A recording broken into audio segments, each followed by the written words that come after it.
Presenting Hop Harrigan, America's ace of the airways. CX-4 calling control tower. CX-4 calling control tower. Standing by. Control tower, back to CX-4. Wind southeast, ceiling 1200. All clear. Okay, this is Hop Harrigan coming in.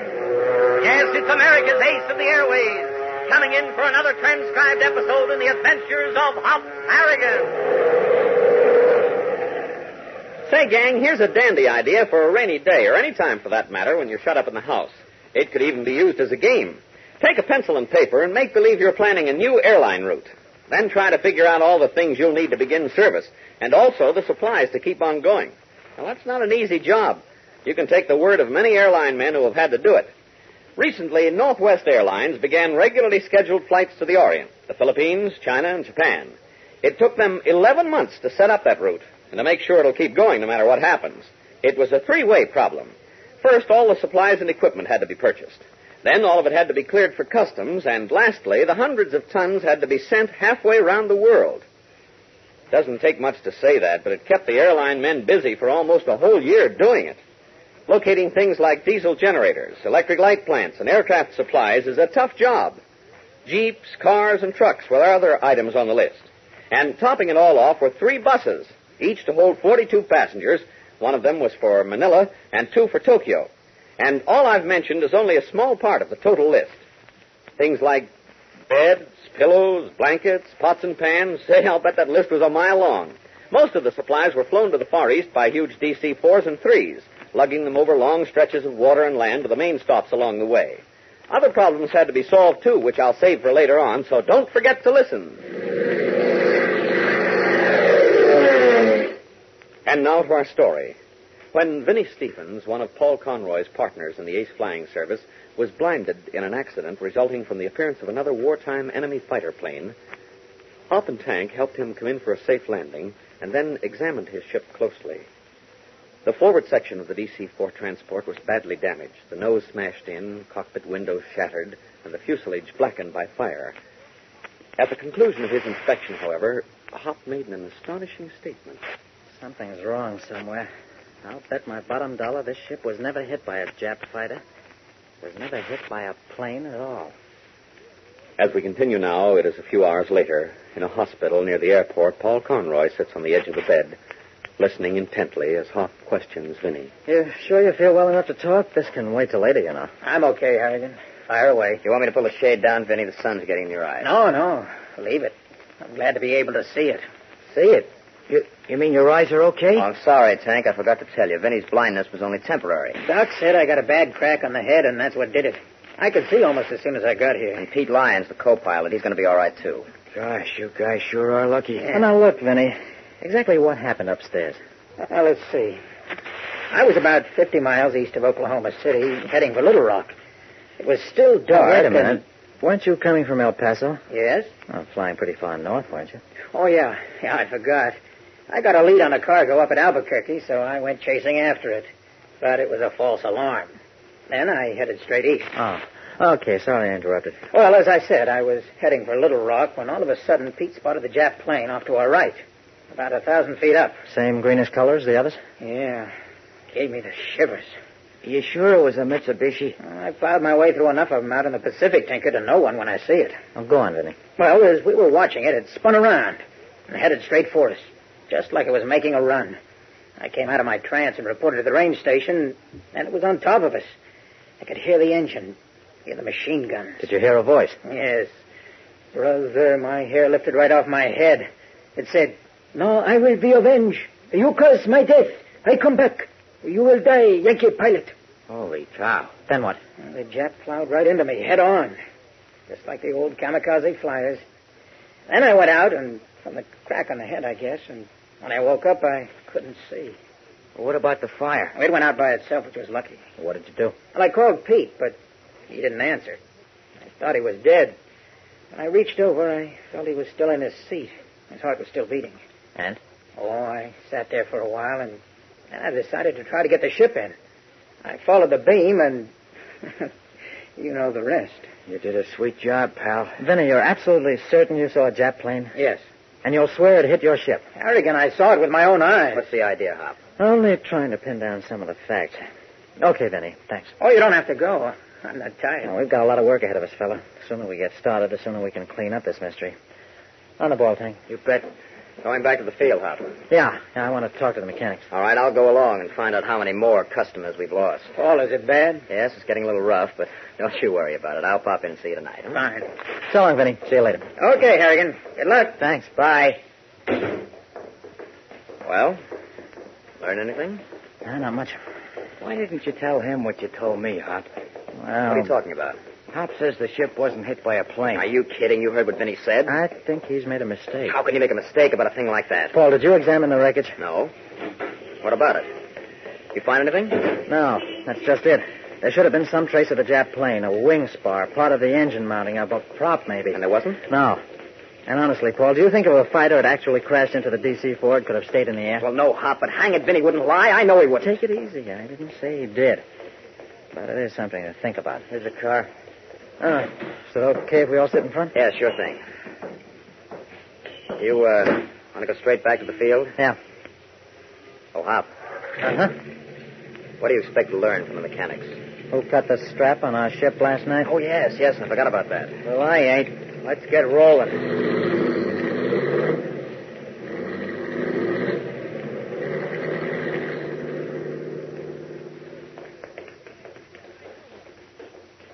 Those boys were on duty last night, working on a DC-4. Yeah. Ain't wasting any time, are they? No, we still have a few customers. Hey, Shorty. Yeah? Can I have a word with you? Yeah, sure. Shorty's the crew chief, Hop. Oh. What's up, Mr. Conroy? Shorty, this is Mr. Harrigan, Mr. Tinker. Yeah, glad to know you. Hello, Shorty. Hi. They have a couple of questions they'd like to ask you. Now, go ahead, shoot. Shorty, which one of the boys took care of loading the DC-3 last night? We all pitched in on it. Well, who worked inside the plane? I did. Chris and Harry was in there, too. Were the straps all right? Sure. You're positive? I checked them myself like I always do.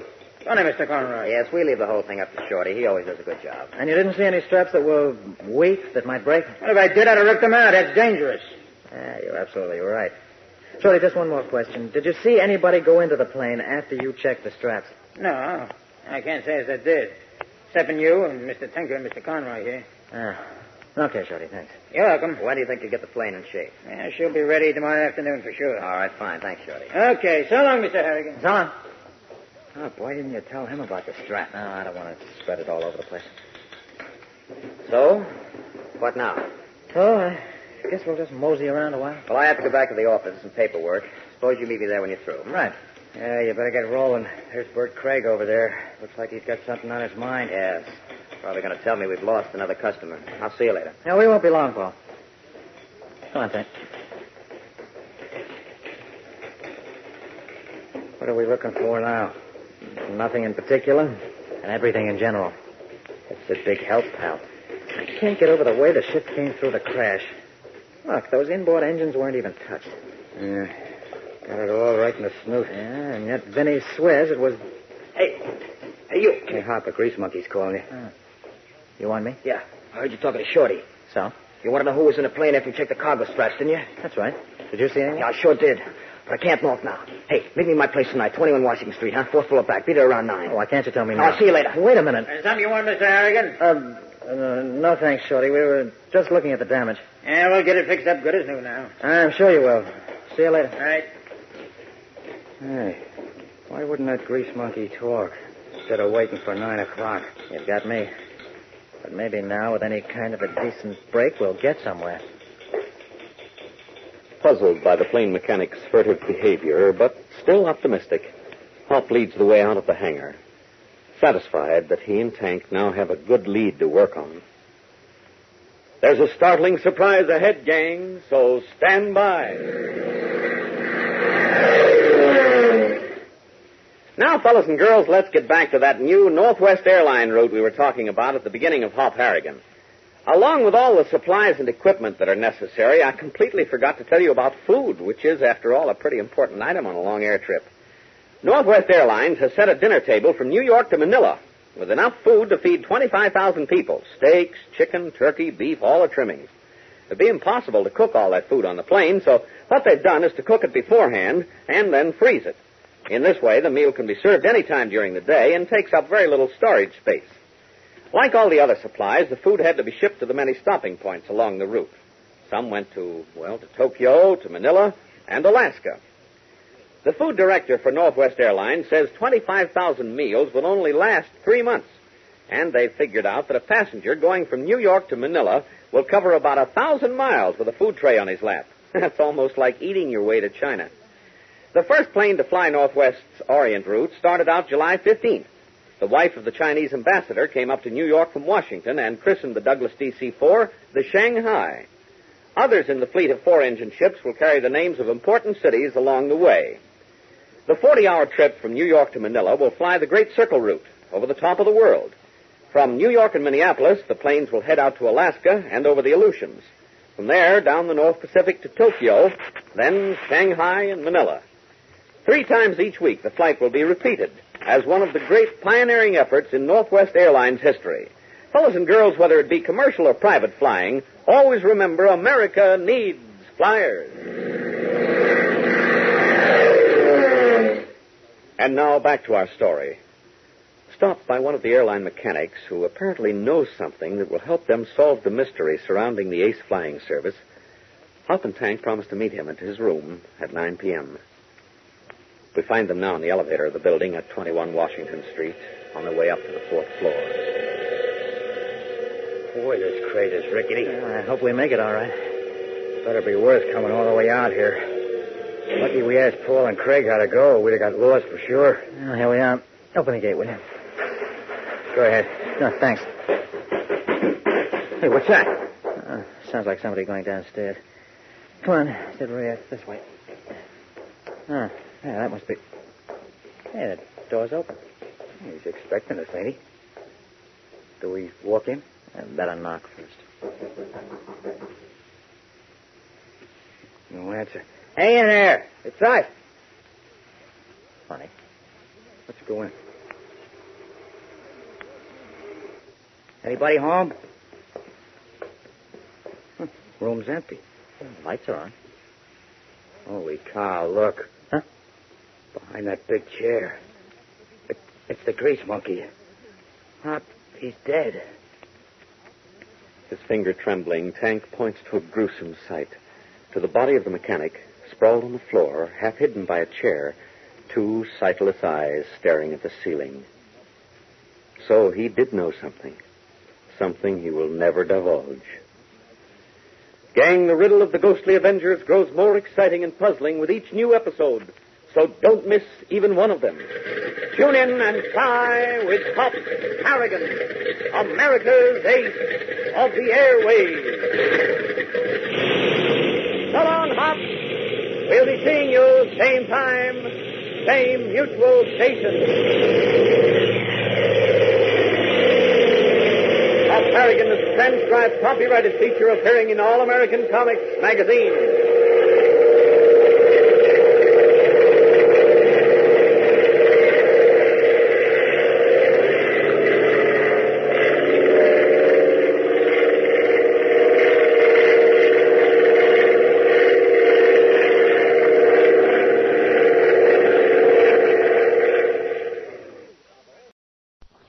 Presenting Hop Harrigan, America's Ace of the Airways.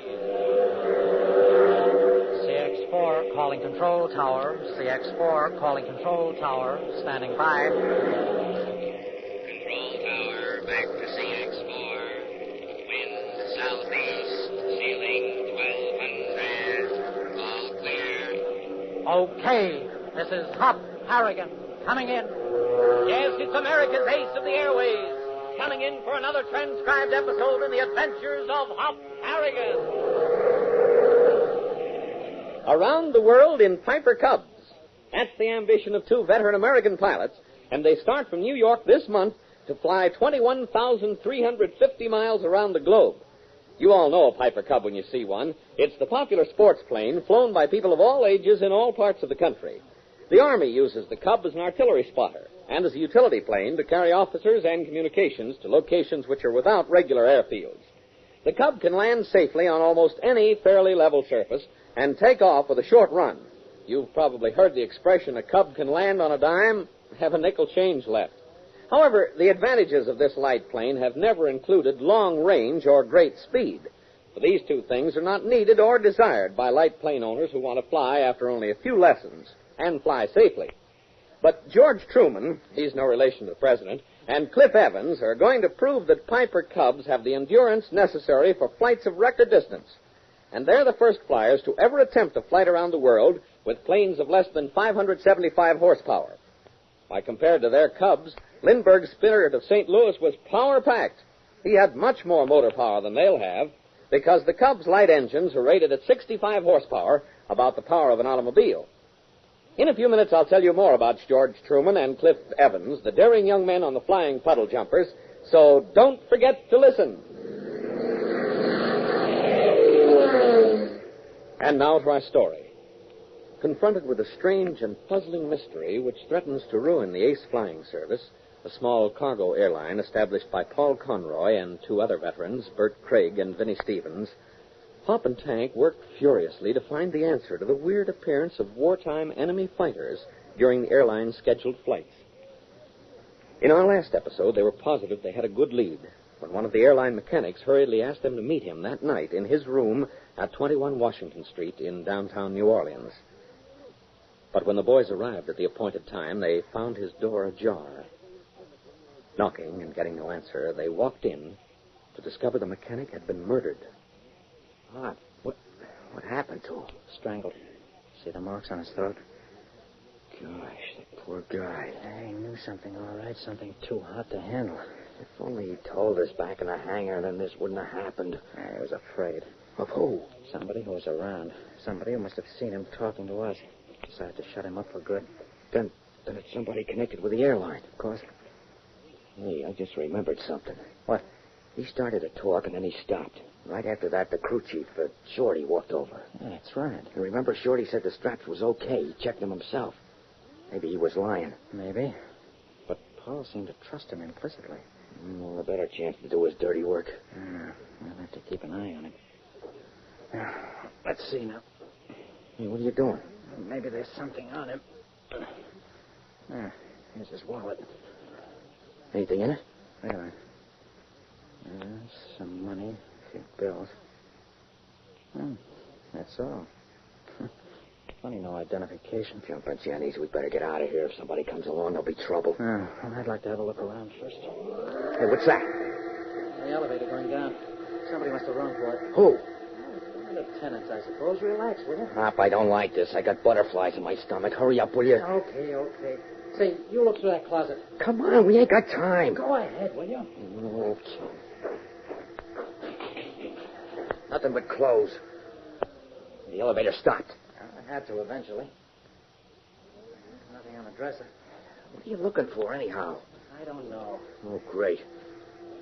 Hey, the elevator's coming back up. Will you please come on? Yeah, a second. Nope, nothing here. Then let's go, huh? All right, Tank, all right. What do we do if the elevator stops on this floor and someone sees us? We'll go down the stairs, so take it easy. Hop, it is coming to this floor. All right, down the stairs, but no noise. Tank, I said no noise. All right, far enough. Hold it. Scott. What's all there? This way, Mike. Can you see who it is? Door's open. Tank, it's two policemen. Jumping Jennies, let's get out of here. Go ahead. I knew we'd end up in hot water if we stuck around. I told you I had Keep your voice down. Well, you know what happened, don't you? The guy who knocked off the grease monkey is trying to pin the rap on us. So we tipped off the cops so they'd catch us in his room. Something else, Tank. Do you remember we heard someone run downstairs when we got out of the elevator? Oh, yeah. That was our killer. Watch it. We're getting near the bottom. Maybe there's another cop waiting down there. All right, let's see.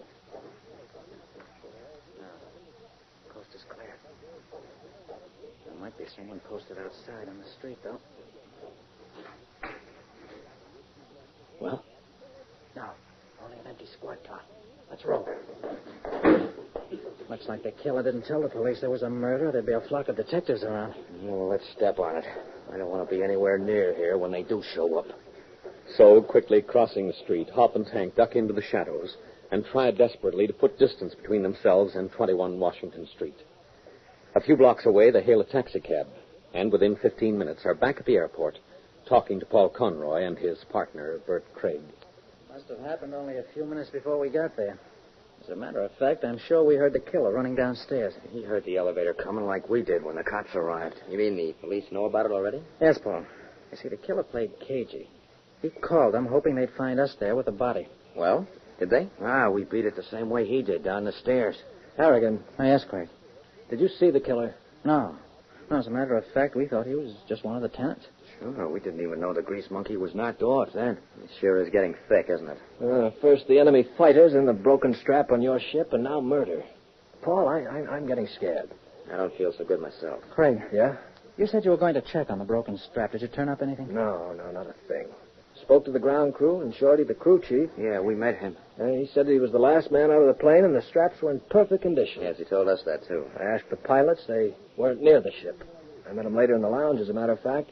Said they'd been there all evening, hashing over this business of the enemy fighters. The boys coming back to work? Well, 3 of them are, but I had to do some fast talking. And have them help us if a zero shows up again. Will 3 be enough to handle all your flights? Well, Vinny's being released from the hospital tonight. So soon? Well, he says he's feeling fine. Besides, he's raising such a stew about being pinned down in bed. They're more than glad to let him go. Then he'll take some of the trips.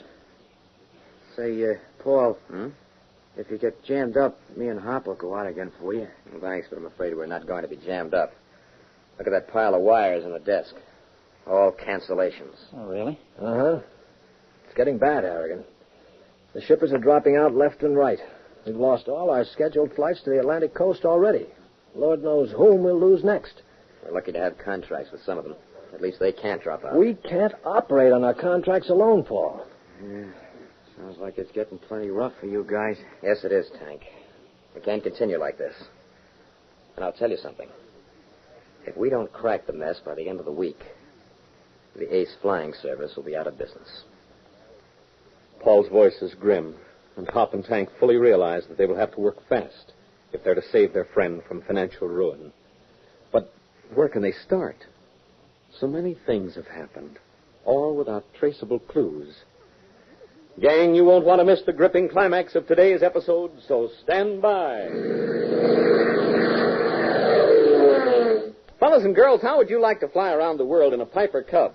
Might be thrilling, all right, but you might get a little nervous when you're headed out over the Atlantic in the kind of plane which usually hops around in its own backyard on weekends.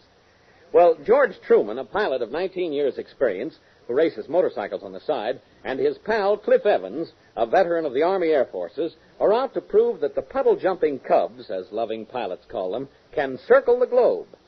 It'll be 45 days or so before they're back, and in the meantime, they'll have more than 21,000 miles of flying to log. Now, don't get the idea that they have special jobs for their historic around-the-world flight, for their Cubs are regular assembly line models with added fuel tanks. That extra gas capacity is the only major change in the planes. And this was necessary because the short-range Cubs without extra tanks could never make the long over-water hauls that George and Cliff must fly. These tanks will carry 138 gallons of gas, all told, including the regular capacity of the Cubs. George and Cliff plan to have a reserve range of almost 800 miles, even when they face their longest non-stop flight, 1,657 miles over water from Japan to Attu in the Aleutians. And their planes will carry more navigational equipment than most Cub owners ever need. Cliff and George will have radio direction finders in addition to their regular sending and receiving transmitters, the famous Sperry gyro compass, and blind flying instruments. But they'll count most of all on the built-in dependability of the Piper Cubs, the staunch little planes that have made flying a national pastime. Gang, private flying is becoming more popular every day. Get ready for it, and always remember, America needs flyers. And now back to our story. It is nearly midnight. Hop and Tank are standing in front of the small administration office of the Ace Flying Service, watching one of the giant DC-4 transports being prepared for a scheduled cargo flight north. Paul Conroy comes out of the office and joins them. Well, I guess she's all ready to go. No more cargo to put aboard. She's only half full. Yes, I know it. Since we won't make anything on this trip. Yeah, that isn't the ship Vinny flew in this morning, is it? No, it's the one you saw in New City. It was flown down this afternoon. The crew set to go? Uh-huh. They're inside now, getting weather and plotting course. How are they feeling? A little nervous, but they'll be all right. Hey, where's this load going? Kansas City. I sure hope there'll be a load coming back. Kansas City. Yeah, they'll have to fly over the same stretch of country where the enemy fighters were seen before. Well, don't remind them. I don't think the boys realize it yet. Listen, Paul, let's Hank and me take her out. Thanks, but you don't have to. They'll be all right. But I want to go out. I want to see those fighters for myself. Yeah, how can we do anything to help if we don't know what we're up against? Well, why don't you go along then? No, I'd rather be at the controls myself. Come on, Paul, what do you say? Okay. Any way you want to play it. Swell. I'll go along, too, and handle the routine end. Good. Oh, come on, the ship's all ready to go. All right, I'll tell Bert first. Hey, Paul. There he is. Yes, Bert. Boys are all set to go. Any last-minute instructions? No, just tell them to relax and take it easy. They're not making this flight. What? Tank and I are taking her out, Craig. Oh, Harrigan, you don't have to. Thanks just the same, but the boys will be okay. Oh, we'd rather. Oh, Bert, they want to see the enemy planes for themselves. And they missed them last night. Maybe they'll get the chance tonight. Well, all right, if you say so, Paul. How about it, then? Shall we get rolling? All right. Let's have those maps, Bert. Oh, sure, here.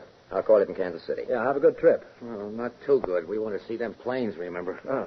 Well, take care of yourself. Don't worry. Pop. Yeah.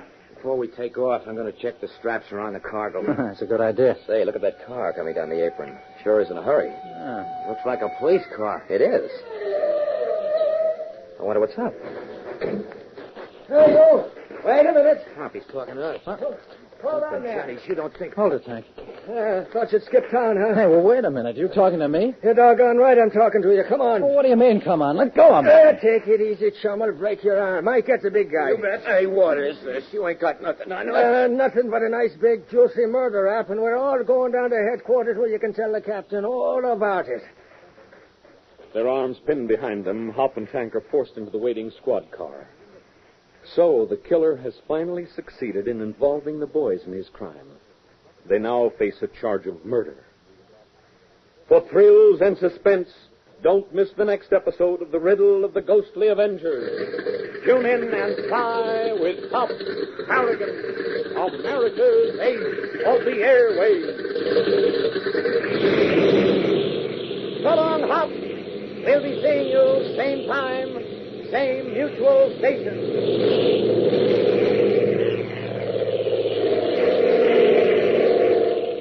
Hop Harrigan is a transcribed, copyrighted feature appearing in All American Comics magazine.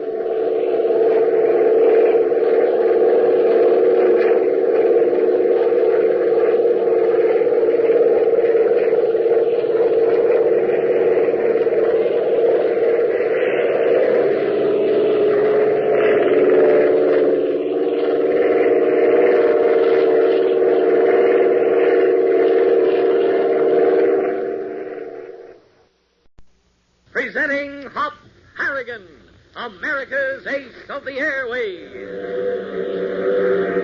CX-4 calling control tower. CX-4 calling control tower. Standing by. Control tower, back to CX-4. Wind southeast, ceiling 1200. All clear. Okay. This is Hop Harrigan coming in.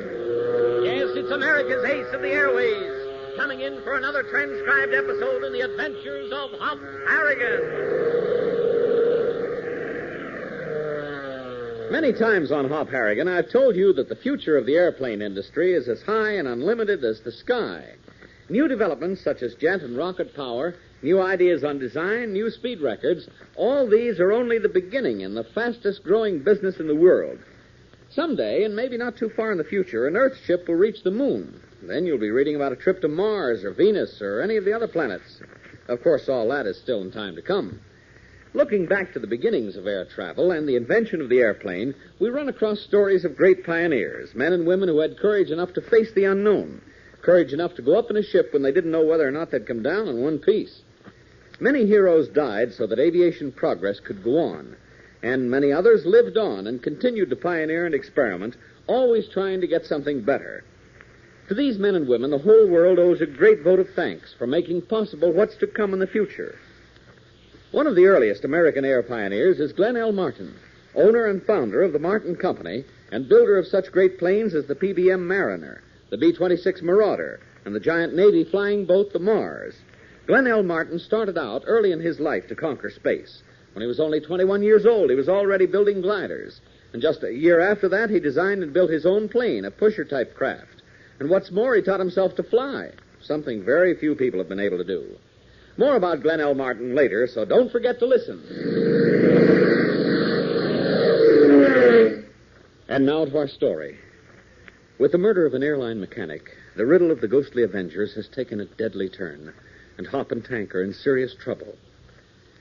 As we join them now, they're in central headquarters of the New Orleans Police Department, seated on a hard wooden bench near a door marked Detective Bureau. A police officer stands near them, eyeing them impassively.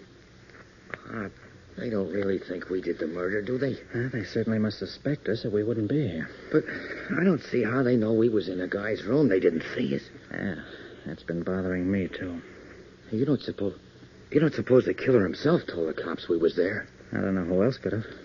Oh, you just wait till I get my hands on him. Hold it. Somebody's coming out. All right, Reagan. Yes, sir. On your feet, you two. You're wrong. We're going in. Come on, move. Keep your shirt on. Inside. Go on, Tank. Get a load of the guy behind the desk. Only a face a mother could love. Quiet. Here they are, sir. Oh, thanks. Sit down, please. That'll be all, Regan. Wait outside. Yes, sir. I'll be with you two in just a moment. Boy, he looks tough enough to chew nails. You shut up. Well, you're Hop Harrigan and Tank Tinker. Who's Harrigan? I am, sir. Uh-huh. Well, to complete the formalities, I'm Inspector Fry. I'm in charge of the Moran case. Moran case? Moran was a mechanic found dead in his room, Mr. Tinker. His name was Charles Moran. Oh? Now, suppose we begin at the beginning. How well did you know him? Just a minute, Inspector. Yes? Are we being accused of his murder? You're not being accused of anything. Yet, Mr. Harrigan. We're brought in to answer some questions. Well, your men sure was tough about it. I'm sorry. But when material witnesses seem to be running away, we aren't apt to be sympathetic. Who says we was running away? That plane was scheduled to go out. As I understand it, you're not employed by the Ace Flying Service. As a matter of fact, 2 other pilots were scheduled to make the flight, but you insisted on taking it out yourselves. Oh, we had reasons. Of course. We'll go into them later. Now to return to the original question. How well did you know the murdered man? We didn't. We saw him for the first time yesterday afternoon. We didn't even know his name. I see. Yet you knew him well enough to enter his room. The door was open. Do you always enter rooms when the doors are open? Hey, now listen. Tank. Inspector, you said we weren't being accused of anything, yet you're implying I'm that... not implying anything, Mr. Harrigan. I'm just looking for facts. Now, you'll oblige me by giving me straight answers to my questions. Well, doggone it, we are. Very well. Now, you say you saw Moran for the first time yesterday afternoon. Under what circumstances? He approached us. He said he had some information for us and asked us to meet him at his room. What kind of information? Or something to do with the plane. How did he know you were looking for that information? He heard us talking. About what? Well, night before last, Tank and I took a plane up to Richmond and back, carrying a full load of aerial freight. Oh.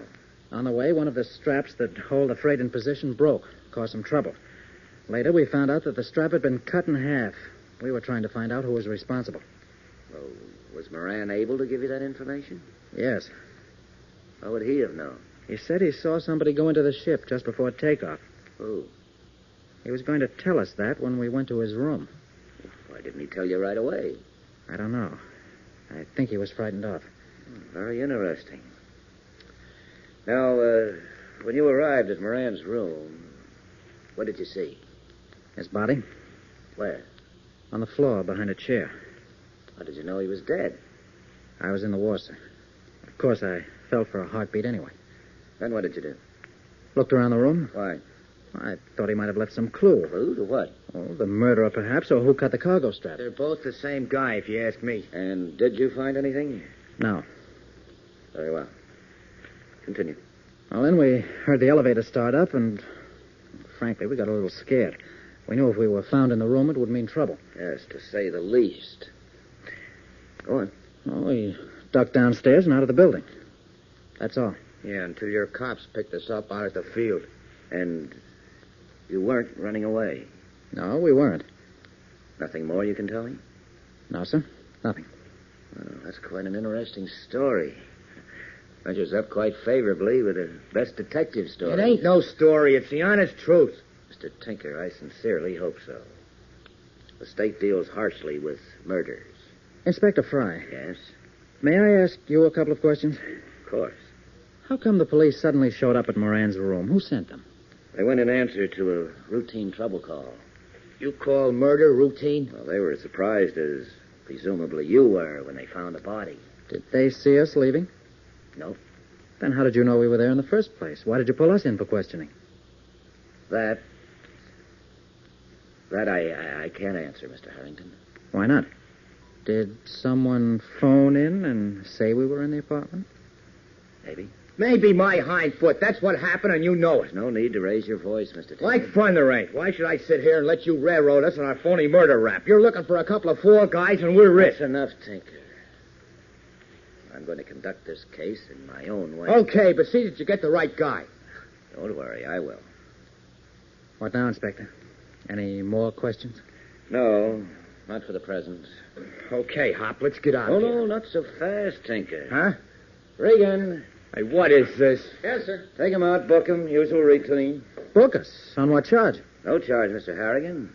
You and Mr. Tinker being held as material witnesses for your own protection. Oh, but we've got to get out of here. We've got work to do. Playing detective, Mr. Harrigan? Very dangerous pastime. Look, how long are you going to hold us? Until I'm quite satisfied your story's authentic and you're no longer in need of my protection. May mean hours, may mean days. All right, Regan, take him away. Waving his hand in curt dismissal, Inspector Fry turns back to his desk and slowly thumbs through a pile of notes. Words of protest well up on Hops and Tank's lips, but are choked back as they realize the helplessness of their position. And so they follow the police officer in silence. We'll bring you the gripping climax of today's episode in just a moment, gang, so stand by. Now, gang, let's get back to Glenn L. Martin, pioneer, inventor, and builder of great planes. At an early age, when most young fellows are getting out of college and wondering what to do next, Martin had his own plane factory, and believe me, making a go of it was a man-sized job. Most people thought the plane was nothing more than a toy, which only very rich men could afford to fool around with. While young Martin was fighting to establish his plant, he was making a name for himself in other ways. He set speed records and was the first to fly an airmail plane. He did a great deal of work on the parachute to help make flying safer. And one of his unknown secret records, Glenn L. Martin was the first man to drop bombs from the air. All this time, he was pouring his prize money back into his factory. So, little by little, it grew larger and larger, and by the start of World War I, it was the biggest in America. It was then that Martin looked into the future, as he had done so often before, and stuck his neck way out with a most daring prediction. He said that the plane would practically decide the war. And again, as so many times before, people laughed at him. It was silly, they said, something too fantastic to come true. Well, the plane did not decide that war, even though it turned out to be a powerful weapon. But you all know that 25 years later, his fantastic prediction came true. In World War II, Glenn Martin's factories did even more than their share in turning out the air power that helped lick the Germans and the Japs. And that's not the whole story of Glenn Martin's life, fellas and girls, or it would take me hours and hours to tell you all the exciting details. In the near future, I'll tell you more about him, so remember the name Glenn L. Martin, one of the great pioneers who helped make America the master of the skies. And always remember, America needs flyers. And now, back to our story. Closely questioned by Inspector Fry of the New Orleans police about the murder of an airline mechanic, Hop and Tank were finally held as material witnesses and placed in a cell. Now, late the following morning, after a very restless night, they've just been taken to the inspector's office.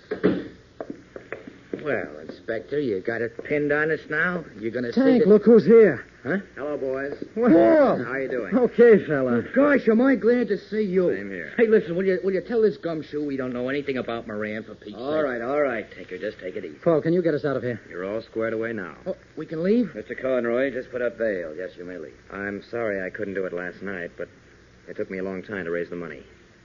I took a loan out. I used one of the planes for collateral. Oh, gosh, you shouldn't. Forget it. Now, gentlemen, if you two have any bright ideas about skipping town, Remember, your friend Conroy's on the hook for you. Say, I'm getting tired of your dirty cracks. Well, then I'd suggest you'd better leave at once before I book you on something else. Oh, yeah? What, for instance? Breathing? Tinker, I'm warning Come you. on, Tank. Paul, let's get him out of here. All right, come on, let's go, Tank. We got work to do. Yeah, well, I'd like to do some work on his face. Tank, shut up, will you? All right, outside, pal. All right, I'm going. So long, Inspector. Thank you. Okay. And Harrigan, Yes? a word of warning. You're still on our books as material witnesses. Don't get any bright ideas. Drop dead. Tank, shut up. What's the idea, you idiot? You want to spend some more time in jail? He makes me sore. Oh, forget it, Tank. He's not a bad sort. He's trying his best to get to the bottom of the mess. Then why don't he go after the killer instead of trying to pin it on us? He isn't trying to pin anything on anybody. As a matter of fact, he saved your lives last night. What? You're nuts. If his men hadn't pulled you in, you would have gone out on the cargo run. So? The plane cracked up. Both boys were killed. A sudden chill of horror runs through Hop and Tank. They would have been killed had they taken off. Only through a sheer accident of fate were their lives spared. Gang, there's suspense and spine-tingling mystery waiting for you in the next episode of the Riddle of the Ghostly Avengers. So be sure to listen. Tune in and fly with Hop Harrigan, America's ace of the airways. So long, Hop. We'll be seeing you same time, same mutual station.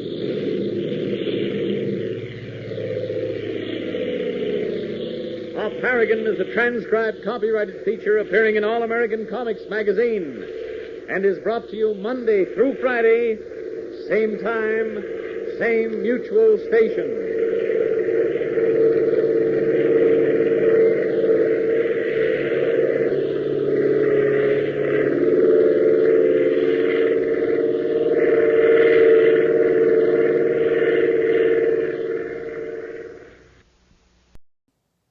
Alright, everyone, that is the end of the first half of the listen-along.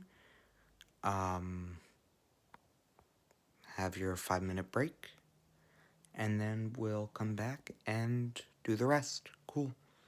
See you in 5 minutes. Bye, guys.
Yeah, music, yeah, music. Oh, I'm live. Oops. Well, uh, 5 minutes is up. Yay. Back to the thingy. Yay. Hop Harrigan. Woo. Presenting Hop Harrigan, America's ace of the airways. CX-4 calling control tower. CX-4 calling control tower. Standing by. Control tower, back to CX-4. Wind southeast. Ceiling 1200. All clear. Okay. This is Hop Harrigan coming in. Yes, it's America's ace of the airways, coming in for another transcribed episode in the adventures of Hop Harrigan. Every aircraft company in the United States has been doing its share of planning and building new and better planes. During the war, when new type ships were badly needed, all these plants got right on the job and turned them out fast as lightning. And many of these planes, like the Flying Fortress and the Super Fortress, played a big role in winning the war. Well, now that peace is here, the plane builders are at it again. They're rolling new models off the production line all the time, better passenger and freight planes and better planes for our Army and Navy. One of these post-war models is Lockheed's land-based patrol ship, the Neptune, also called the P-2V. This is a two-engine job that rates along with the larger four-engine ships used during the war. The Navy especially asked for this kind of plane, and Lockheed went right ahead and built it for them. For 6 months, technicians worked over blueprints, using everything they'd learned from many years of air research. And after all the tests were completed, the Navy found that Lockheed had done a great job on the Neptune. It stood up under long, tough endurance tests, flying well over 5,000 miles nonstop. That is, from New York to Pearl Harbor, or from Washington to Moscow, for example, and without once refueling. It can stay in the air as long as 36 hours in an emergency. Its speed is in the 300-mile-an-hour class, but when it has to, the P-2V can go faster. Last spring, it set an official east-west transcontinental speed record, shooting from New York to Burbank, California, in 9 hours and 23 minutes. More later, so don't forget to listen. And now to our story. Death, sudden and violent, has become part of the strange riddle of the ghostly Avengers. First, a murder in which Hop and Tank were held on suspicion by the New Orleans police. Then, the disastrous crash of an Ace Flying Service transport, which cost the lives of 2 pilots. Now, Hop and Tank, released on bail supplied by Paul Conroy, are flying to the scene of the crash in their Beechcraft. They listen quietly to Paul as he tells them what happened. It was the same as before, when Vinny saw an enemy fighter. Only this time, it was a German ship, a Focke-Wulf 190. The pilot reported it was attacking, and then the radio went dead. A mid-continent airline ship reported seeing the wreckage early this morning. And when the state police got there, the crew was dead. Gosh. And to think if the police hadn't hauled us in, we would have been in their place. I suppose the German fighter was spotted in the same area as all the others. Yes, 200 miles west of Little Rock. Well, we should be getting close. We are. Say, Paul, is anyone guarding the wreckage? Yes, a couple of state troopers. The CAA examiner will be up sometime this afternoon. 2 to 1, he ain't going to swallow the story. I can't ignore it. The pilot reported seeing the Focke-Wulf to the range station, and all messages are recorded. Thank goodness for that. We'd be in fine shape if the CAA grounded us for faulty operation. Well, you ain't in such good shape now. Don't remind me. I didn't dare go back to the office this morning. I know Bert's got his hands full trying to hold on to what little business is left. Heads up. We're getting close. Watch for the wreckage, Tank. It's a small private field about 10 miles north of here. We could sit down there and hire a car. Well, let's find the plane first. I'll drop to 1,000 feet. Ground's pretty level. You ought to spot it easy. Oh, there. There it is. Where? Left, about 10 o'clock. Half mile away. Check. Hang on. Banking. What a mess. That isn't pretty. No. Looks like he came straight down. You notice, Hop? No skid marks on the ground at all. Uh-huh. Hit nose first and then burned. Boy, look at the wings. I bet they're 100 feet away from the fuselage. Poor guy must have hit like a ton of bricks. Paul, I don't think we'll need the airport. We'll land right here. Looks kind of short. Oh, I can slip her in all right. Give me wheels and flaps and hang on. As the landing gear is lowered and the flaps extended, Hop turns the Beechcraft into the wind and, closing down the throttle, settles earthward in a long, slanting glide. Jockeying the plane skillfully, carefully, he heads for a wire fence at the downwind end of the field and, losing speed in a sharp forward slip, flattens out not 10 feet over the ground to come in for a safe landing. 2 minutes later, they're walking slowly around the wreckage of the DC-4, accompanied by a state trooper. A small knot of curious bystanders watches them from a distance. Yes, you're right, Hop. Must have come straight down. Fuselage is folded up like an accordion. Yeah, what's left of it, you mean?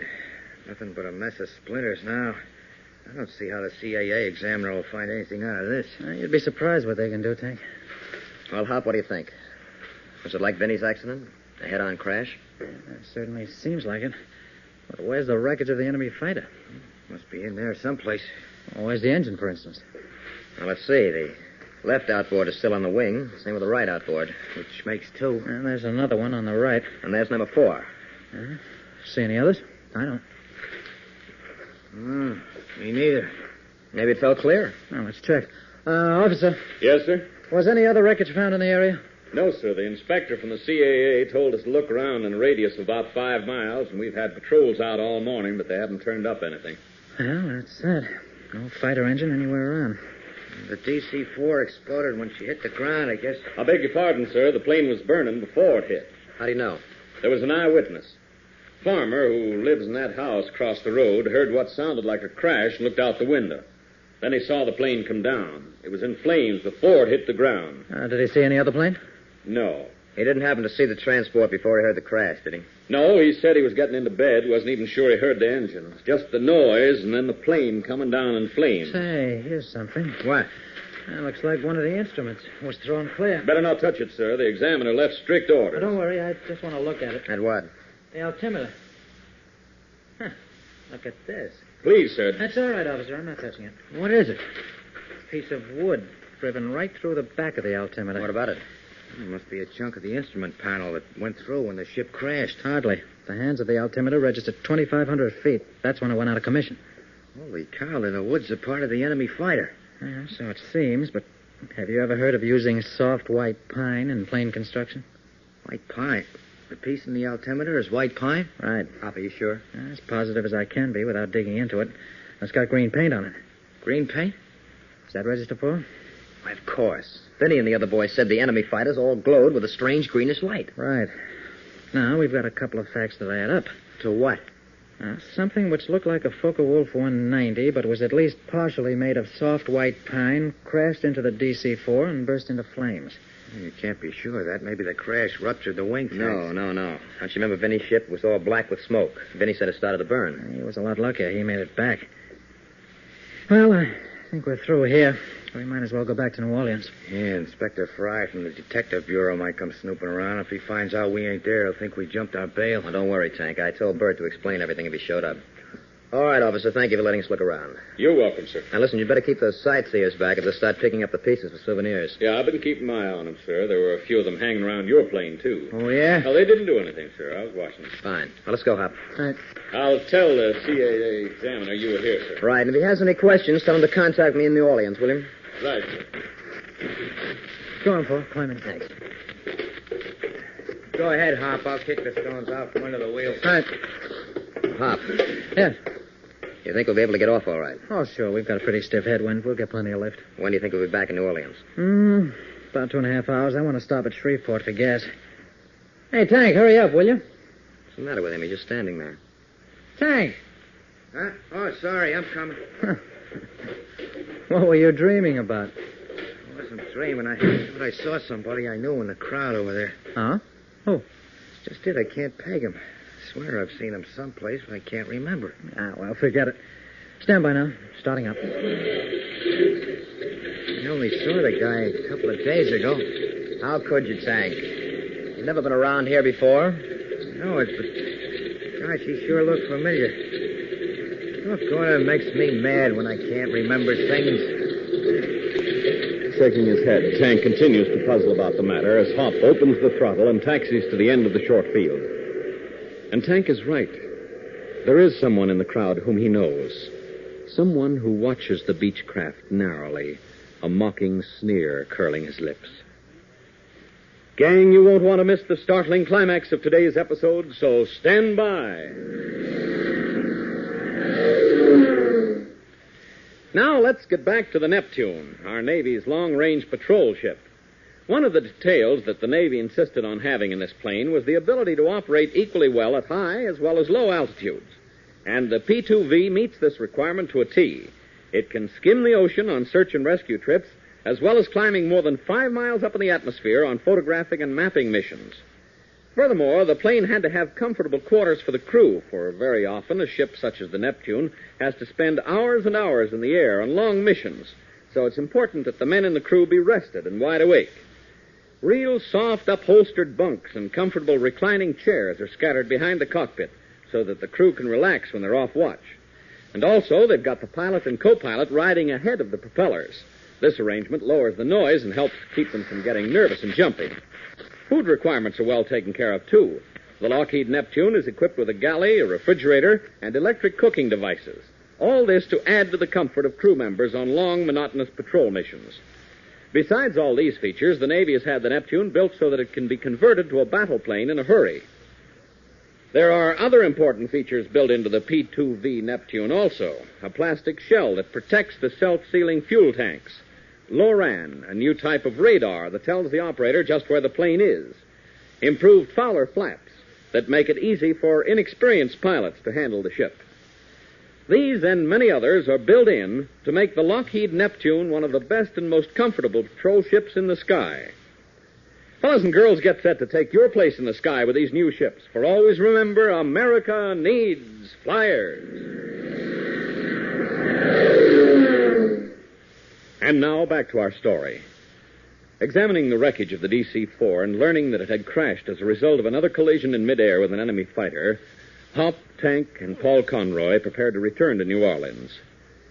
Taxiing to the end of the small level field, Hop turned the Beechcraft into the wind and made his final engine check prior to takeoff. Stand by for magneto check, Tank. Okay, go ahead. Number 1. 1 okay. Number 2. 2 okay. Right. Now, you strapped in? Paul? All set. You're going to have to haul her off with the seat of her pants. Fence down there looks awfully close to me. No, we can manage it. Here goes now. Hold tight. I hope those people over there don't come wandering across our path. That's okay. They're staying where they belong. I still wish I knew who that guy was. I know I saw him someplace. Forget it, Tank. All right. Going to lift her now. Hold still. They're reps. Up you go, baby. Oh, come on. There's that fence I don't like. Tank, something's wrong. What? I've got the stick back, but she isn't lifting. I can't get her off the ground. Beads of cold sweat suddenly break out on Hop's forehead as he pulls back frantically on the control wheel, and the plane does not respond. At full throttle, it charges toward the heavy wire fence. A fatal crash seems inevitable. There's action and a thrill a minute in our next episode, gang, so don't fail to listen. Tune in and fly with Hop Harrigan, America's ace of the airways. So long, Hop. We'll be seeing you same time, same mutual station.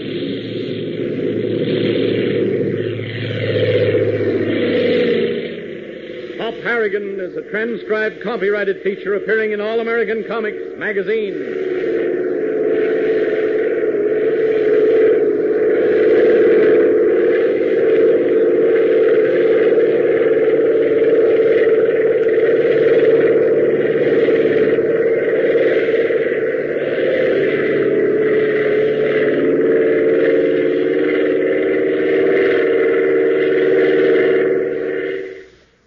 Presenting Hop Harrigan, America's ace of the airways.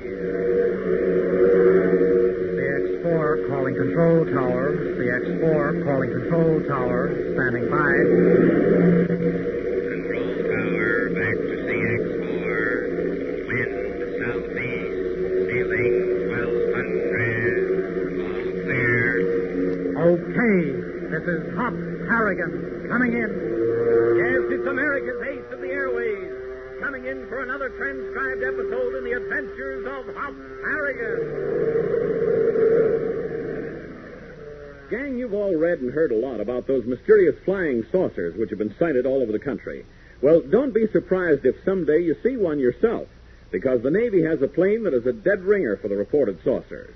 It's the XF-5U, a flying wing nicknamed the Flying Pancake. And it's very easy to see how the ship got its name. All it takes is one look. During the war, it was a mystery ship. All of its flight details were kept top secret. But a lot of people got a look at the Pancake while it was being tested on the East Coast. Its strange design and gigantic propellers started a great deal of comment. Well, now the lid's off, and we have all the lowdown on it. The most amazing thing about the flying wing is its ability to go backwards without any trouble at all or stand still in the air, if the pilot so wishes. It can even land while going at 0 miles an hour. In other words, all it has to do to land is go straight down. Sounds exactly like a helicopter, doesn't it? And that's right, the principles are the same. The plane can go forward as well as backward. Its cruising speed is somewhere around 400 miles an hour, though the Navy is still working on it, trying to improve it in every way possible.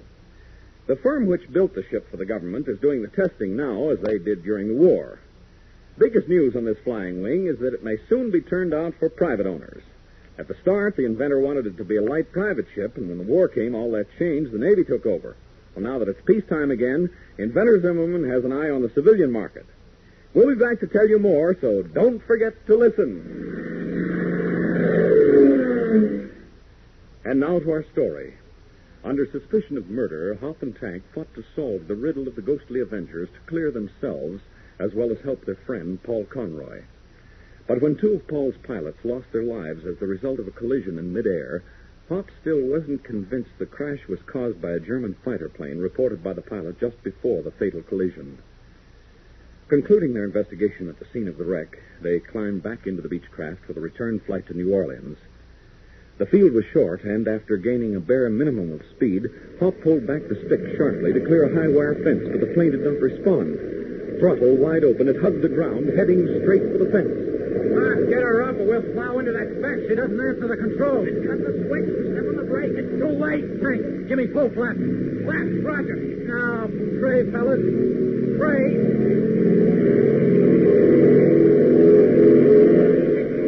Yeah, she's lifting. We're off the ground. Hold your breath. We still have to clear the fence. We did it. We're over. The elevator's working now. No. You can't stay up in the air and just get flaps. I know it. We're going in again. Where? Straight ahead. That feels pretty level. Hold tight. Closing the throttle. Steady. Steady. Easy does it, baby. Don't drop out from under me. Tight down. Tank, sit still. Okay. We're safe. Nice going, boy. Well, a little rough, but at least we're in one piece. Phew. Now, let's find out what happened. Go on, Tank. Pile out. Roger. I don't understand why the ship wouldn't answer the controls. Neither do I. That's what we're going to find out. Tank. Yeah? Give me a check. Ailerons operating? Yeah, fine. Rudder? Uh-huh. Force the stick back and forth. Well? The elevators ain't moving an inch. Looks to me like something's wrong with the cable. I'm going to see. Come on, Paul. Right. Well, how could it be the cable? Didn't you test the controls before we took off? Of course I did. How about it, Tank? Find anything? I'll say I did. Get a load of this. What? What? The cable's broken. Broken my hind foot. Look again. Ah, I get it. What is it, Hop? Let me see. Cable was cut. All but 2 or 3 strands. And they snapped when I pulled up sharp to clear the fence. Great Scott. What in the world could have happened? The cable was all right when we landed here, wasn't it? Sure it was. I bet my eye teeth on it. Well, then who'd want to do it? Certainly not the state trooper or the people standing around the wreck. Hey, wait a minute. What's the matter, Tank? I remember who the guy was I saw, and do the pieces fit. Oh, who was it? Martin. Martin? Who's he? The pilot who quit on Paul the first night we got into New Orleans. The guy who wouldn't take the DC-3 up to Richmond. Tank, are you sure? I'm positive. What would he be doing here? The wreckage of the transport's here, isn't it? You mean he's mixed up in this? Well, if he ain't, I'm a monkey's uncle. And 100 to 1, he knows about the busted strap and the DC-3 we took up. A cut strap and a cut cable. His trademark. Oh, come on. Let's go get him. No, he must have seen us come down safely and beat it. Tank, can you fix the cable? Sure, I can splice in a new section in no time. Okay, get to work. Now, finally, we have a definite lead. And we're not going to waste any time following it. Working swiftly and skillfully, the lumbering mechanic completes the repair work in short order. And 20 minutes later, the boys are successfully airborne. Flying throttle wide open, they reach Shreveport within an hour and land to refuel. Then, holding a steady course southwest, they reach New Orleans late in the afternoon, where Bert Craig, one of Paul's partners, meets them in front of the Ace Flying Service hangar. Well, did you find out anything? Buddy. Do we have Martin's home address in our files? Martin? What do you want with him? We got an idea. He's the rat who's behind everything. Oh, but why? Tank spotted him at the wreckage of the transport. Yeah, and he got a little fancy with our elevator cables. Same kind of a job he did on the cargo strap. Oh, I can't believe it. Why would he do anything like that? That's exactly what we want to find out. He left a forwarding address, didn't he? Well, I'm not sure. Well, he must have. We're supposed to send him a check for his last week's pay. Oh. Well, maybe it's on the desk somewhere. Come on, we'll have a look. Jumper Jenny's. Tank, what's the matter? Look who's standing in front of the office. Oh, why, it's Inspector Fry. Oh, sorry. I meant to tell you right away. He's been waiting for you two boys. What's he want now? Take it easy, fella. Don't get riled up. Don't get riled up when he's trying so hard to pin a murder rap on us. Don't talk nonsense, fella. He's only trying to do his job. Well, why don't he leave us alone? Take it easy. He'll hear you. Afternoon, Inspector. Oh, good afternoon, Mr. Conroy. Hello, Inspector. You looking for us? Yes, Mr. Harrigan. I got a little worried. Thought you might have decided not to come back. Listen, wise guy, we ain't got no reason to run away. I'm glad of that, Mr. Tinker. Shall we go inside? Sure. Go right ahead. Thank you. Would you rather we waited outside? Perhaps we should. Oh, no, not at all. Mind if I sit down? Doing a little running around today. Kind of tired. Oh, well, take that chair. It's the most comfortable one. Oh, thank you. Well, your trip proved satisfactory? Yes, we got a couple of leads. Mr. Harrigan, a word of warning. Playing detective is apt to get you into trouble. We ain't playing, chum. We got a job to do. If you got something to say to us, spill it and stop wasting our time. Hey, easy, Tank. Mr. Tinker, I happen to have a job to do, too, and my time is just as valuable as yours. Okay, then. Let's get down to brass tacks. Gladly. I checked the fingerprints we found in Moran's room. You know, he was a murdered mechanic. Yeah, we know. With those, we took of you last night. So what? Must have found a lot of them. Yes, we did. On the chest of drawers, a closet doorknob, everywhere. I told you we were looking around, sir. I even found your prints on Moran's wallet, Mr. Harrigan. That's right. Rather odd, don't you think? Most people finding a dead body wouldn't touch it. I told you we were looking for clues. Oh, yes, of course. But there was something you didn't tell me. What? Ever seen this before? It's the busted cargo strap. Oh, you recognize it? Yes, sir. Moran was going to tell us who cut it. How'd you get it anyhow? I found it in the apartment. Oh, must have dropped out of my pocket. Oh, really? Could it have dropped around Moran's throat? What do you mean? Mr. Harrigan, this is how the murder was committed. Moran was strangled with this strap. Dangling the broad webbed strap before their startled eyes, Inspector Fry watches Hop and Tank coldly, impassively. The boys are completely bewildered. With this damaging piece of evidence, they're again in very serious trouble. We'll bring you the climax of today's episode in just a moment. We'll tell you about the Navy's flying wings and how they soon may be on the civilian market. Just imagine them speeding through the air or else just standing still as if held up by an invisible giant. Then you see the pancakes settle softly to the earth, landing almost on a dime. With a ship like that, you don't need an airport, just a smooth little piece of land. If and when the pancake comes out on the market, it won't be such a strange sight to see one of them landing in your own backyard. Now, all this sounds pretty easy when we talk about it, but believe me, the inventor, Charles Zimmerman, worked on his model for a long time before he got a break. He started out 14 years ago, in 1933. That time he designed the flying wing, but it was turned down because it was too far ahead of the times.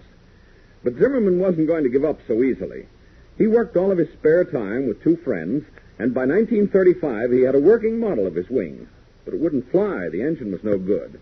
But he was still determined to prove that his ship could fly. So in the fall of 1936, he built a rubber-powered model, and sure enough, it did fly. Then he took his plans to a research council.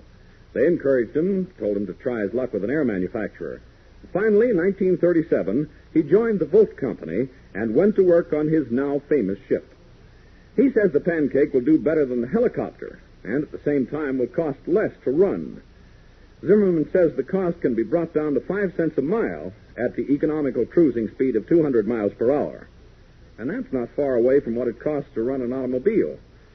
Charles Zimmerman kept trying again and again after each failure, and he finally won out. Remember, gang, you won't win if you don't try. And also remember, America needs flyers.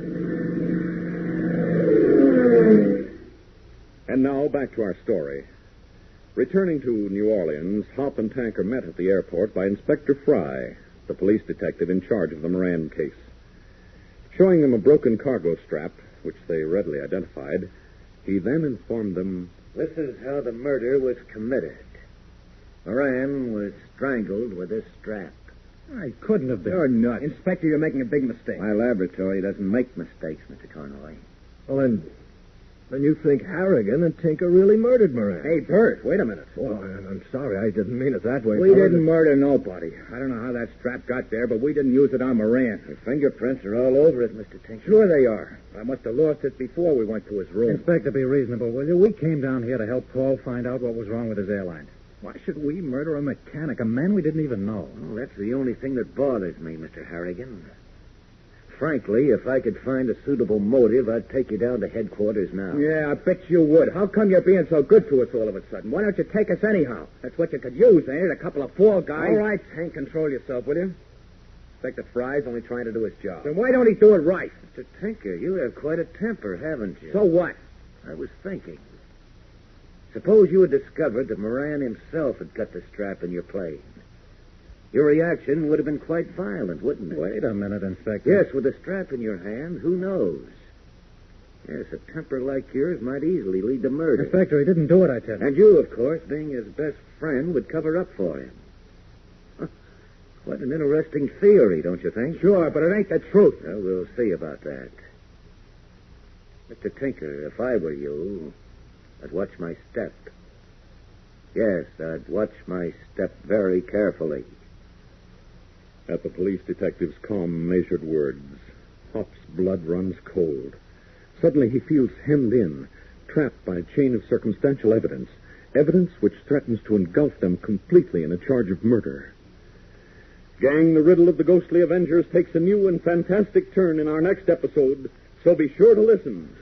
Tune in and fly with Hop Harrigan, America's ace of the airways. So long, Hop. We'll be seeing you same time, same mutual station.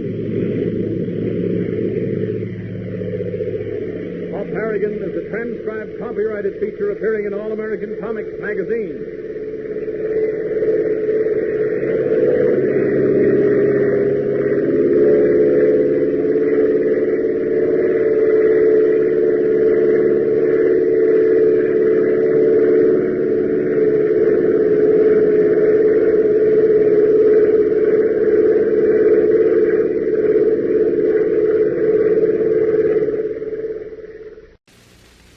Presenting Hop Harrigan, America's ace of the airways. CX-4 calling control tower. CX-4 calling control tower. Standing by. Control tower, back to CX-4. Wind southeast, ceiling 1200. All clear. Okay, this is Hop Harrigan coming in. Yes, it's America's ace of the airways, coming in for another transcribed episode in the adventures of Hop Harrigan. Say, gang, there's a lot about helicopters in the aviation news these days. Number one, the Kellett XR-10, the Army's biggest helicopter, is now taking its test flights in North Wales, Pennsylvania. This is a two-engine job, although the engines are inside the fuselage and you never get to see them. Together, the engines whip up 1,050 horsepower, and they drive two separate rotor blades which operate in different directions. Most of the helicopters you see around have a tail propeller as well as a rotor, for without that tail propeller, the helicopter would just keep turning around and around. Kellett's XR-10, on the other hand, has no tail rotor, but it does have the two main rotors revolving in opposite directions. This enables the new helicopter to fly as straight as a string. The XR-10 has a maximum speed of well over 100 miles an hour, which is pretty fast for a helicopter, you know. It'll carry 10 passengers plus the pilot and the co-pilot, or you can load it with 2,000 pounds of cargo without the passengers. The Army expects to use it for special jobs that the two-passenger helicopters they have now can't do. For example, dropping a squad of 10 men into a tough spot means a lot more than dropping one or two. And a 10-man rescue squad or firefighting team is a lot more efficient than a smaller squad. Yes, sir, XR-10 opens a whole new field for the helicopter. Won't happen tomorrow, and maybe not for quite a long time. But the helicopter is going to be a big item one of these days. In just a few minutes, I'll be back to tell you more about the helicopter, so don't forget to listen. And now to our story. Caught in a tortuous web of circumstantial evidence, Hop and Tank find themselves again under suspicion of murder, and so redouble their efforts to solve the weird and mystifying riddle of the ghostly Avengers. As we continue now, the boys are wandering aimlessly around the New Orleans airport. Night has fallen, a hushed, breathless, tropic night. The moon is a dull orange ball low on the eastern horizon, and in the marshland, some distance away, myriad squadrons of fireflies blink a disorganized pattern of pinpoint light. Crickets chirp loudly in an age-old prophecy of rain, until finally they are drowned out by the thunder of a giant transport taxiing to the head of the runway in preparation for takeoff.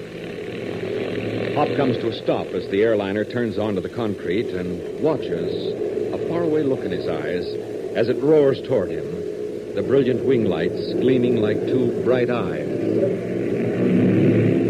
Tank, isn't she beautiful? Yeah. Trying to get you, don't it? All that strength and power and one mass of cold, hard metal. Yet she's so delicate.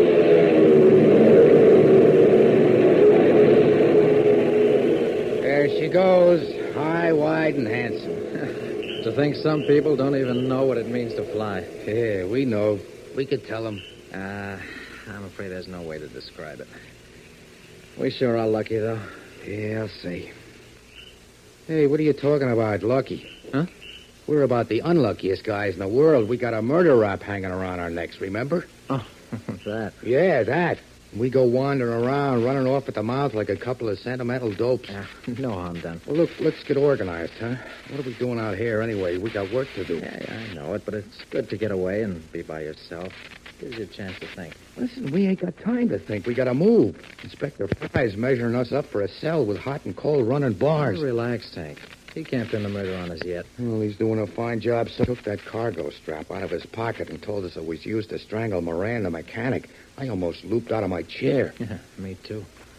Sure wish I knew how I lost it. Well, didn't you miss it? No. When was the last time you remember having it? Well, when we was talking to the ground crew, I think. But I ain't too sure. And you kept it in your jacket pocket? Yeah, this one here. Well, did you take the jacket off at any time? Yeah. Yeah, I think so. When? Later, when we was hanging around the office, I got kind of hot. In the office, huh? Yeah, I tossed it on a chair. Somebody could have taken it then. Oh, yeah. The only trouble is Paul and Craig leave the office wide open. Everybody wanders in and out. Yeah, places like Grand Central Station. But if Martin, the pilot who cut the elevator cable on the beach, had been around, somebody would have noticed him, I'm sure, since he quit. Well, look, what are we beating our brains out for? Why don't we go after him? It's a cinch he cut the strap, too. Paul and Craig are checking on his whereabouts. The address he left with him was a dud. Well, if you ask me, he's behind the whole thing. He was awful sore when he quit, so he cut the strap. Then he killed Moran to keep him quiet.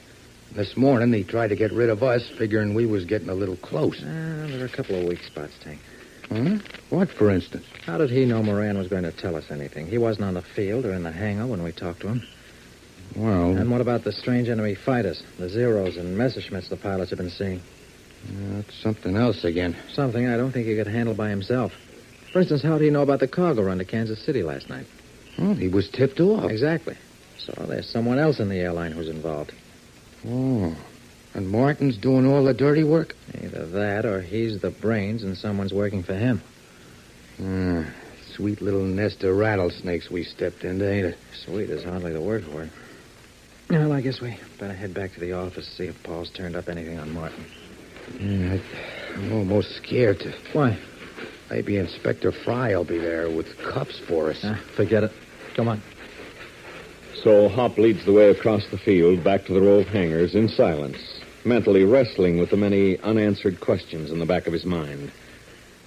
Who's their enemy on the field? Who took the cargo strap from Tank's pocket? Exactly what are the ghostly fighter planes? What caused the crash of the DC-4 the night before? Oh, and seemingly hundreds of others. Reaching the hangar marked Ace Flying Service, the boys turned to the small administration office alongside. At the door, Tank raises his hand to knock when suddenly they hear Paul Conroy's voice, loud with anger. Tank, hold it. Let's wait here. Listen a minute. Listen to me That first. ain't I put exactly my life nice. savings into this line. I begged and borrowed. Who's and with I'm him? afraid to show Bert my Craig, face quiet. with so many people money. You expect me to give it all up now? After all, Paul, I had to do some heavy scratching myself. I'm not sitting pretty, and neither is Vinny. Then why do you want to sell out now? Did you hear that? I see no point in staying with a drowning ship. This line's finished, Paul. Completely wrecked. Every trip in the last week has been a loss for us. We only have 3 clients left, and as soon as their contracts run out, we'll lose them, too. We'll find others. With our reputation, quit kidding yourself. But if we sell out now, get at least part of our money back... I won't do it. I'm going to fight this thing through. You can't do it. And Paul... Yes? I've spoken to Vinny about it. He agrees with me. Agrees with you? You mean he wants to sell out, too? Yes, he can't take it anymore either. I don't believe it. Where is he, anyway? Home. He called while you were out this afternoon. Doesn't feel too good yet, but he'll be in the morning. And I'll wait. I want to hear him say he's through straight to my face. Okay, Paul, have it your way. But what are we going to do about really having a rough time. We haven't any pilot. None of the boys to come back? After that crash, what do you think? Well, I'll ask Hop and Tank to take her out. It's been so much already. Paul, are you sure they're okay? What do you mean? Well, they're nice enough guys, but they certainly haven't helped us very much. And as a matter of fact, our luck's been worse since they got here. But it's not their fault. They're doing everything they can. What about the murder? Bert, you don't honestly think they did it, do you? I don't know. You heard what Inspector Fry said this afternoon? Yes, a lot of mouthwash. Hop and Tank are being framed. The Lord help the guy who's doing it when they find out. You can say that Of course, again. you know them better than I do. Yes, I do, and they're tops. And take my word for it. If anybody can help us carve out of this mess, they're the boys. All right. Well, I'm afraid it's too late now. Okay, Tank, let's go in. Hop, what do you think? I think it's very interesting. Go on, knock. You bet. No, hold it. Why? Somebody just ducked around the corner of the building. Come on. Hey, wait a minute. What's the idea? Somebody else was listening. Tank, at that window. Easy now. See him? Yes, there he is, running behind that hangar. Who is it? Wait. He has to pass that open door. The light will hit him.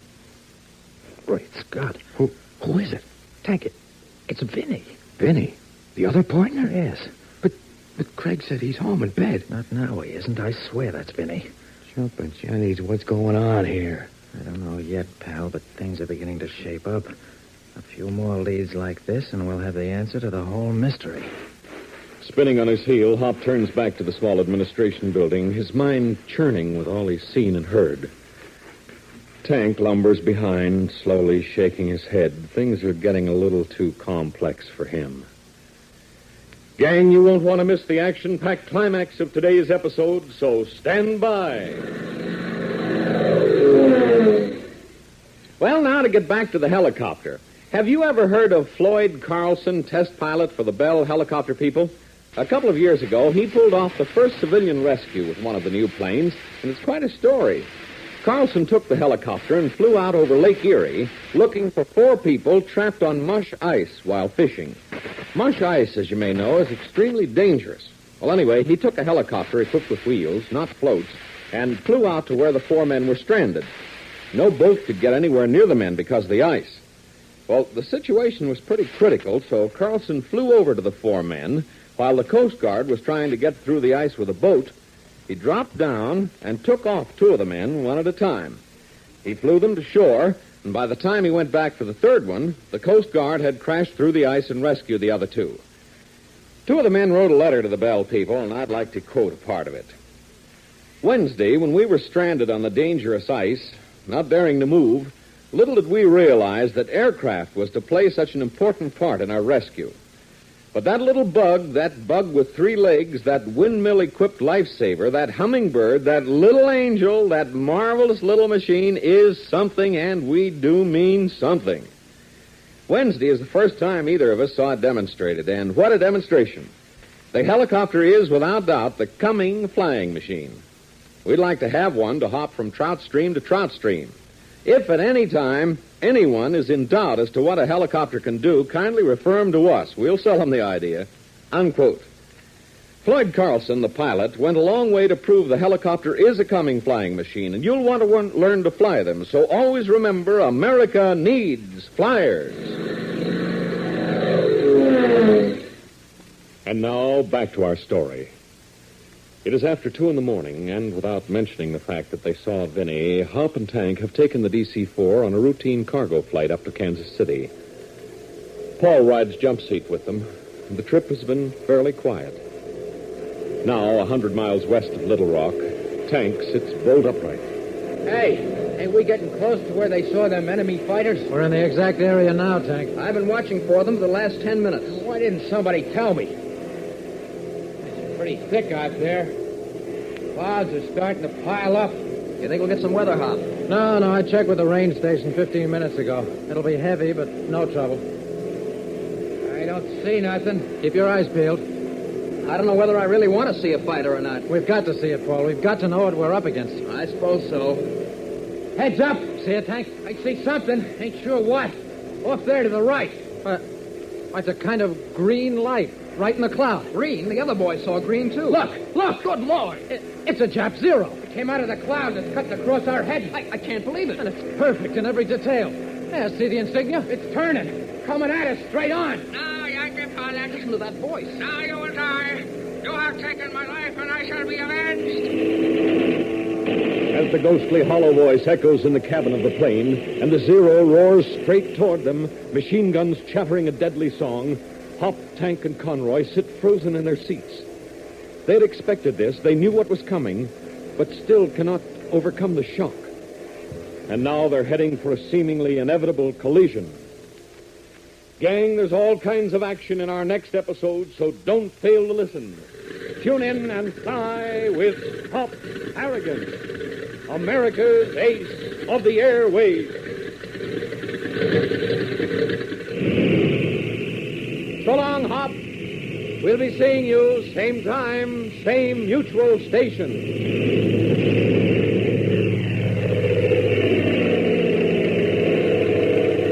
Hop Harrigan is a transcribed, copyrighted feature appearing in All American Comics magazine.